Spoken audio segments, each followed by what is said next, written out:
Si un homme pouvait comprendre toute l'horreur de la vie des gens, qui tournent en rond dans un cercle d'intérêts insignifiants, de buts insignifiants, s'il pouvait comprendre tout ce qu'il perd, alors il saurait que la seule chose sérieuse pour lui, c'est de s'évader, d'être libre. Qu'est-ce qui peut être sérieux pour un homme en prison, condamné à mort? Seulement une chose, comment sauver sa vie? Comment s'évader? Rien d'autre n'est sérieux. C'est le maître spirituel Gurdjieff qui a exprimé cela en ces termes. Et il a consacré la totalité de sa vie à tenter de le faire comprendre à ses élèves et bien au-delà encore. Et voici une deuxième citation pour cette introduction. De Wilhelm Reich, cette fois. Il est possible de sortir de ce piège. Cependant, pour s'évader de prison, il faut d'abord voir que nous sommes dans une prison. Le piège de l'être humain, c'est sa structure caractérielle, sa structure émotionnelle. Toutes ces théories qui parlent de la nature de la prison n'ont que peu d'intérêt. Pour s'évader, une seule chose compte. Reconnaître la prison et en trouver la sortie. Wilhelm Reich. Bonjour et bienvenue sur la chaîne YouTube de mon maître spirituel, Selim Aïssel.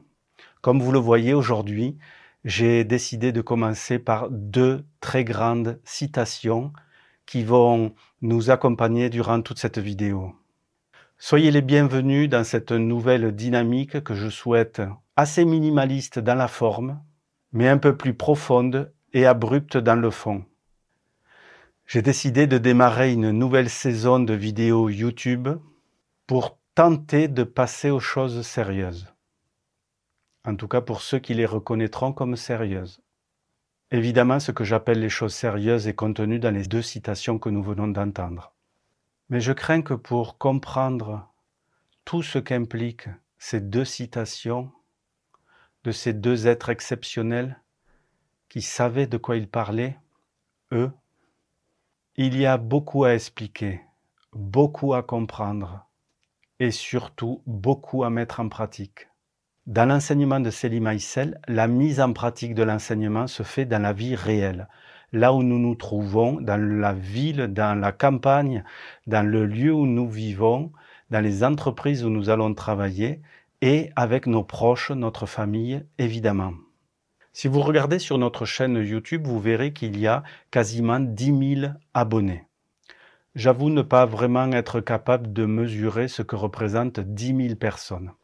Je comprends juste que 10 000 personnes ont cliqué sur la possibilité de s'abonner parce que le jour où elles sont tombées ou arrivées sur une vidéo de Selim Aïssel, elles ont trouvé cela intéressant et elles se sont proposées de s'abonner. La question que je décide de me poser aujourd'hui, c'est est-ce que dans ces 10 000 personnes qui ont donc manifesté un intérêt pour le contenu de cette chaîne, y en a-t-il qui ont pu changer ou améliorer certains aspects de leur vie grâce au contenu de cette chaîne, grâce au travail de Selim Aïssel?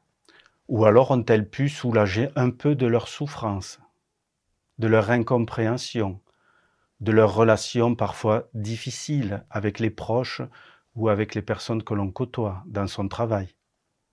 À moins que, écoutant cette chaîne, écoutant ces vidéos, cela ait permis d'augmenter un peu d'amour en soi, un peu d'accueil des autres, un peu plus de compassion pour les souffrances humaines et pour les siennes, ou peut-être les souffrances du monde animal et de la nature qui nous entoure. À moins qu'en écoutant ces vidéos, en les comprenant, ce soit plus de joie ou plus de sérénité qui se soit manifestée, ou plus de clarté intérieure. Certes, probablement pour quelques instants, mais cela signifie déjà que quelque chose résonne en soi malgré l'utilisation des outils technologiques. En tout cas, c'est ce que je souhaite à chacun et c'est pour cela que nous avons déposé autant de vidéos sur cette chaîne YouTube et en réalité, nous en avons beaucoup plus que cela. Car je ne sais pas si vous le savez, mais Célie Maïsel, durant des années, venait une fois par jour. À certaines périodes, c'était le matin lors du petit déjeuner. À d'autres périodes, c'était à 13 heures lors d'un repas. Et c'est à cet endroit et à ce moment qu'il répondait aux questions de ses élèves, ce qui a valu des milliers d'entretiens avec lui. Mais pour en revenir à vous, pour en revenir à nous, la proposition de cette voie n'est pas tant d'avoir des moments agréables. Il y a dans le monde suffisamment de distractions pour se rendre la vie plus agréable pour ceux qui le peuvent, ce qui n'est pas le cas, je crois, de la majorité des êtres humains. L'objectif de cet enseignement, l'objectif des vidéos de Célie Maïsel, est d'accompagner les personnes pour que s'éveille en elles ce qui préexiste déjà à cette vie, à savoir leur qualité de l'esprit. Que la nature supérieure qui est véritablement la nôtre et qui vit cette expérience dans ce corps se manifeste. On appelle ces 5 qualités spirituelles que sont l'amour, la joie, la compassion, la clarté, la sérénité, et la proposition du chemin spirituel aujourd'hui, mais comme à toute époque, est donc assez simple à formuler. Est-ce que moi, Brice Moreau, je veux vivre à partir des qualités de mon esprit, ou est-ce que je préfère rester dans ma personnalité qui contient la fausse personnalité et ce que nous appelons la personnalité positive? La fausse personnalité qu'appelait Célie Maïsel, c'est tous les aspects négatifs chez l'être humain qui le rapproche plus du monde animal, et les qualités de l'esprit, ce sont les qualités de notre partie spirituelle.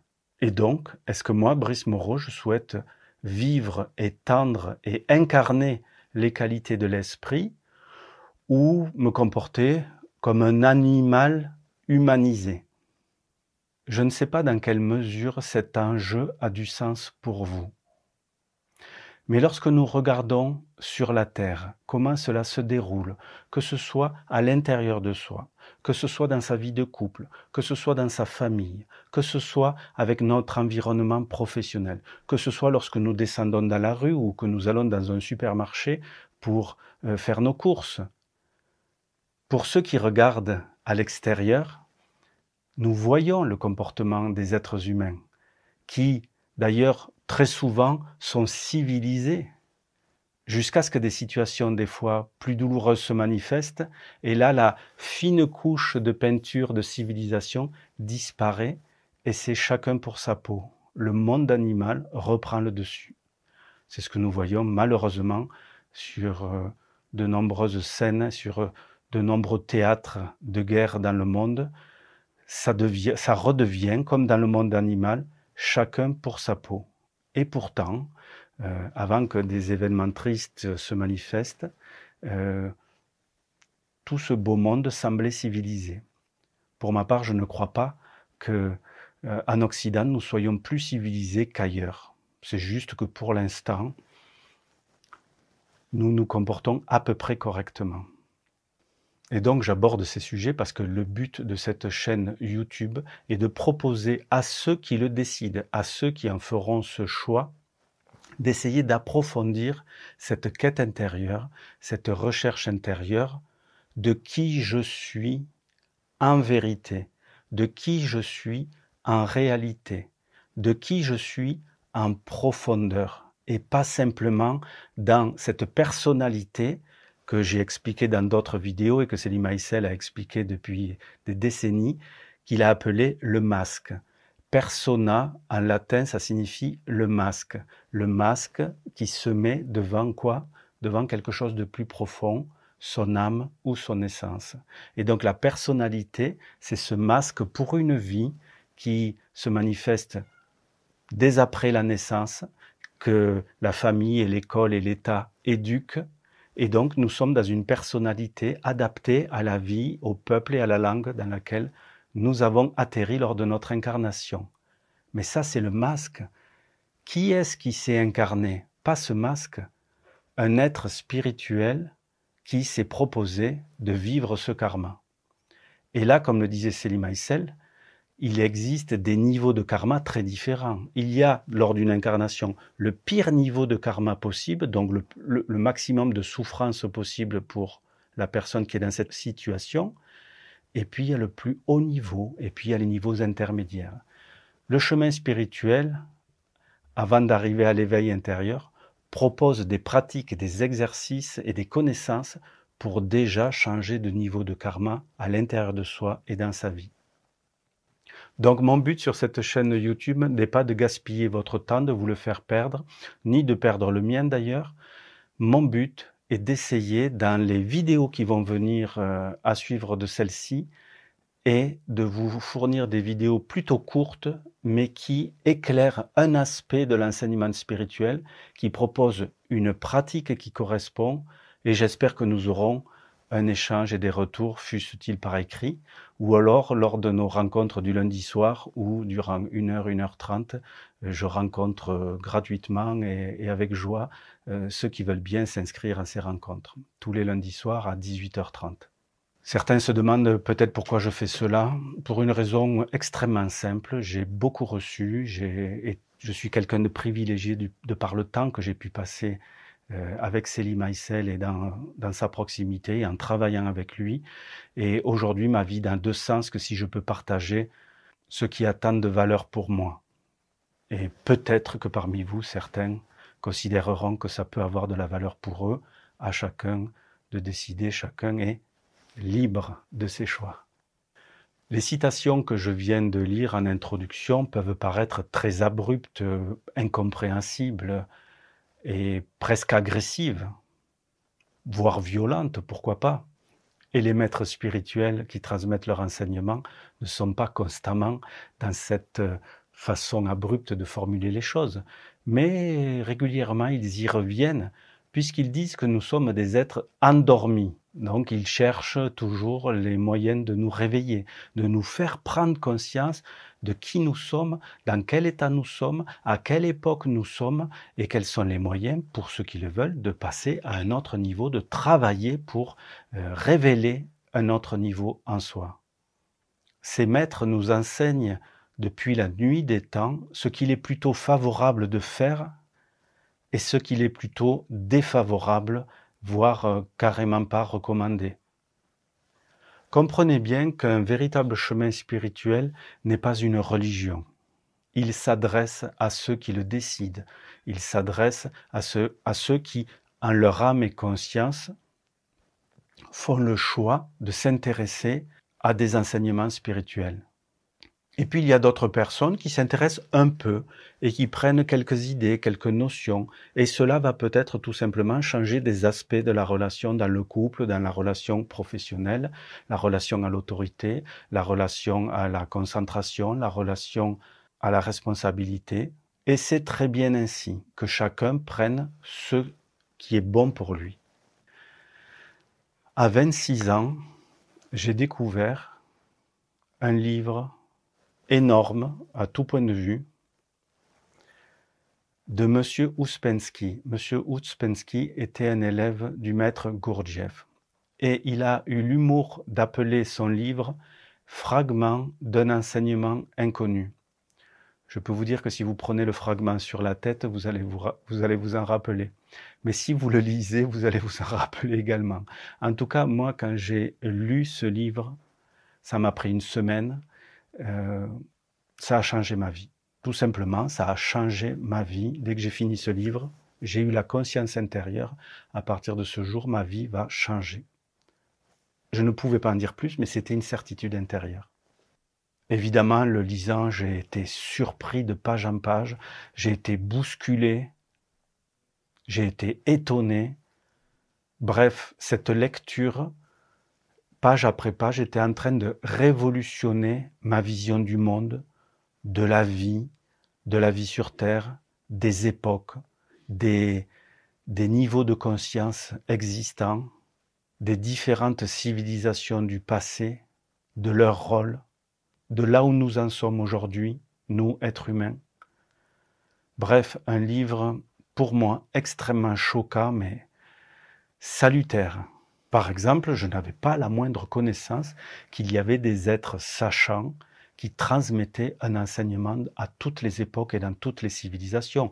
J'avais évidemment entendu parler à l'école, au moins, de Bouddha, de Jésus, des religions, de Mahomet. Je trouvais ça respectable et potentiellement intéressant, mais vu que dans ma famille, le contexte de la spiritualité ou des religions était totalement absent, j'ai adopté, comme tous les enfants, un peu ce que papa pensait, ce que maman pensait, et donc ces sujets-là ne les intéressaient pas du tout, ne se sentaient pas concernés. D'ailleurs, je ne suis pas baptisé, puisque mes parents ont dit, il se baptisera quand il sera plus grand, s'il a envie de suivre un enseignement. Merci à vous, chers parents. Et donc, pour en revenir à ce très gros livre, à la fin de la lecture, je me suis dit intérieurement, j'ai ressenti intérieurement, traduit en mots, à partir d'aujourd'hui, ma vie va changer du tout au tout. Moi-même, j'étais étonné de dire ça. Je me disais, il faut absolument que je trouve un maître spirituel comme M. Gurdjieff et que j'ai découvert dans cet ouvrage Fragment d'un enseignement inconnu de M. Ouspensky. J'étais étonné moi-même de penser de la sorte. Le livre m'avait tellement choqué que j'avais des pensées que je n'avais jamais eues de toute ma vie. Donc j'étais surpris. Je n'avais jamais, avant ce jour-là, envisagé de rencontrer un maître spirituel.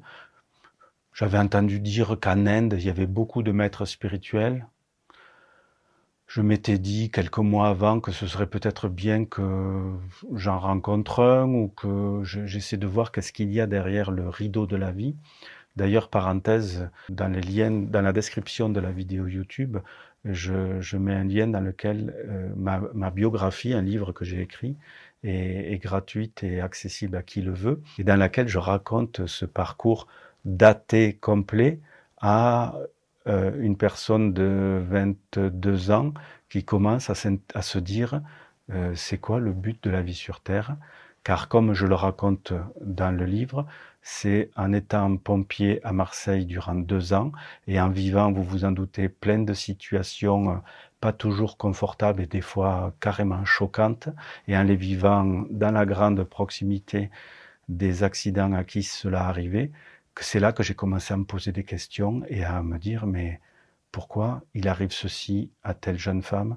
Pourquoi cet homme n'aura plus de bras pour le reste de sa vie et comment va-t-il faire? Enfin, vous imaginez, on voit ça dans les films, quand on met les mains dedans et quand on est au contact, c'est un peu plus perturbant, même si on est là pour faire un travail et exécuter des actes que nous avons appris.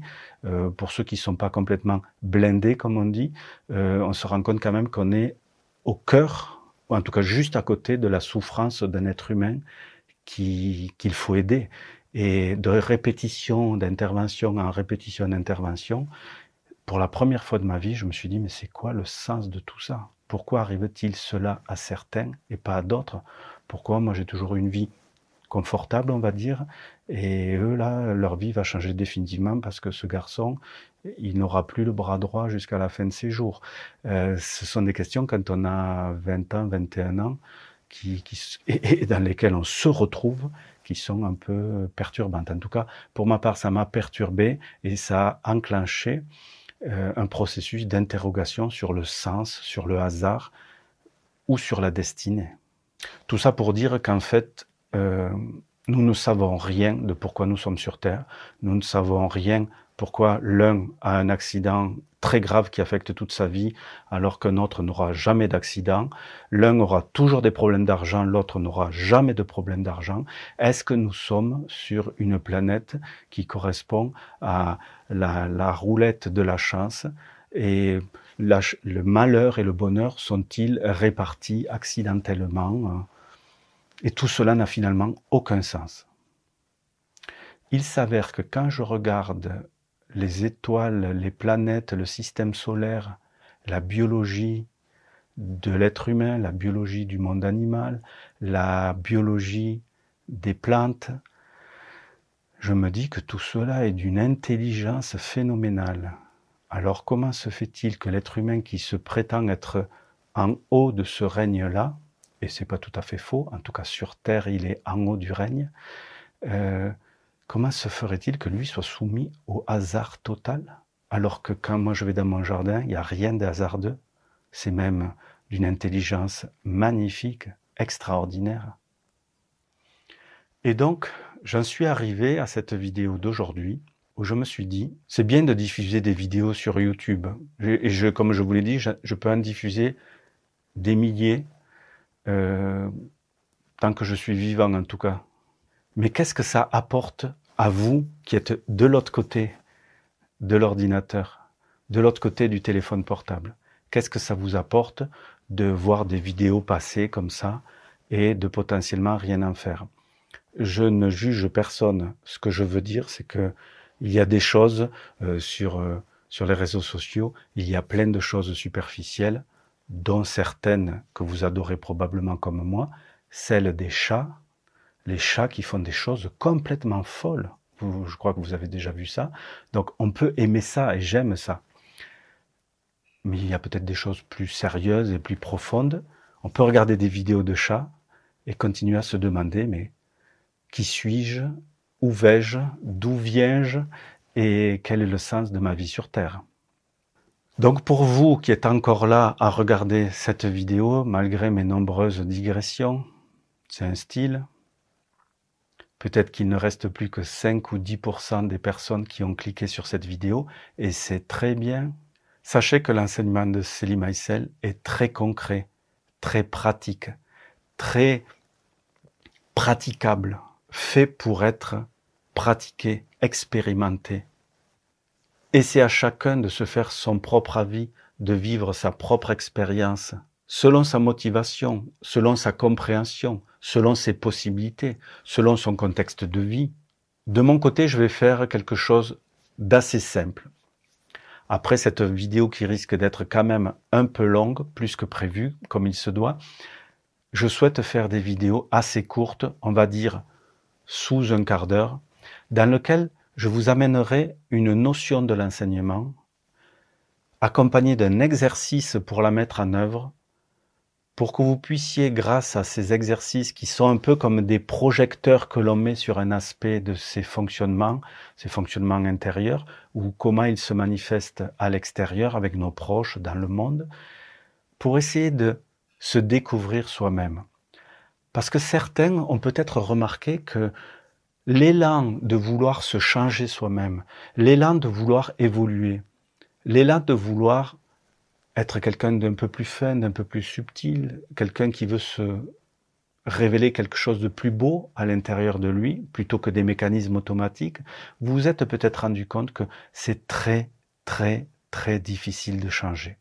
Vraiment. Et je vous le dis, pour les exercices qui vont venir dans les semaines qui arrivent, attention, ils sont faits pour que vous découvriez comment vous fonctionnez. Et après le choc, on vous propose peut-être des outils qui vous permettent de travailler à en sortir. D'ailleurs, petite parenthèse, Selim Aïssel a appelé son enseignement le travail. C'est aussi comme ça que M. Gurdjieff l'appelait. Il y a un lien entre l'enseignement de M. Gurdjieff et de celui de Selim Aïssel.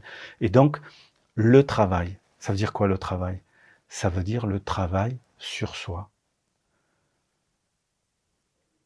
Changer demande de mettre en place des outils favorables, des outils adaptés qui permettent de passer d'un état inférieur à un état un peu plus intéressant, un peu plus libéré, un peu plus ouvert, un peu plus accueillant, un peu plus aimant. Et ceci est un processus. Mais nous n'inventons rien.